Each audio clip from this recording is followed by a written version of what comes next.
ప్యాడీనే వేస్తే ప్రాబ్లం వస్తుందని కూడా చెప్తున్నాం. ఇవన్నీ చేస్తున్నాం. 2 రాష్ట్రాల్లో మీరు గుర్తుపెట్టుకోవాలి, అటు తెలంగాణ ఇటు ఆంధ్ర. అక్కడుండే ప్రజలు కూడా విజ్ఞప్తి చేస్తున్నాం, రాజకీయం కోసం రాజకీయాలు చేయడం కరెక్ట్ కాదు. ప్రజల కోసం రాజకీయం చేస్తే ఎప్పటికైనా మంచి ఫలితాలు వస్తాయి. తెలంగాణలో స్టార్ట్ చేసిన దేవాదుల ప్రాజెక్ట్ నేనే స్టార్ట్ చేశాను, కల్వకుర్తి నేనే స్టార్ట్ చేశాను. Lift irrigation, first Madhava Reddy lift irrigation, highest lift in the country.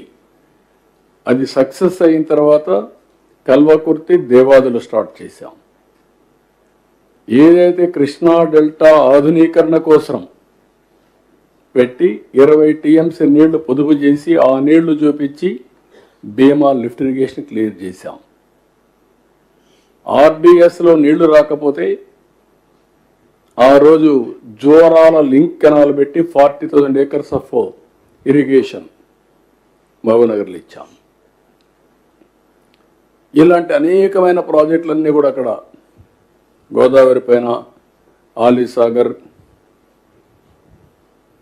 ఇంకొక ప్రాజెక్టు గుప్తా అనుకుంటా, గుప్తా, ఈ 2 కూడా స్టార్ట్ చేశాం.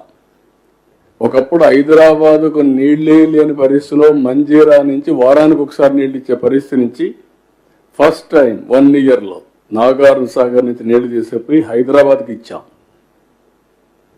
ఈరోజు హైదరాబాద్లో ఇవన్నీ చేసి తెలుగు జాతి కోసం ఒక బ్రహ్మాండమైన నగరం ఉండాలని one of the best ecosystem create చేసాం. నాలెడ్జ్ సిటీకి ప్రారంభించాం. Today I'm very happy. కంట్రీలో highest per capita income, most livable city Hyderabad,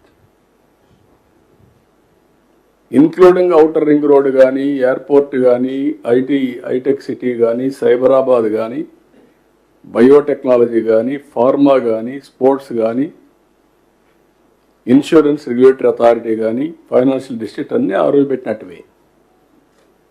నేను ఏ రోజు కూడా ఇది చేశాం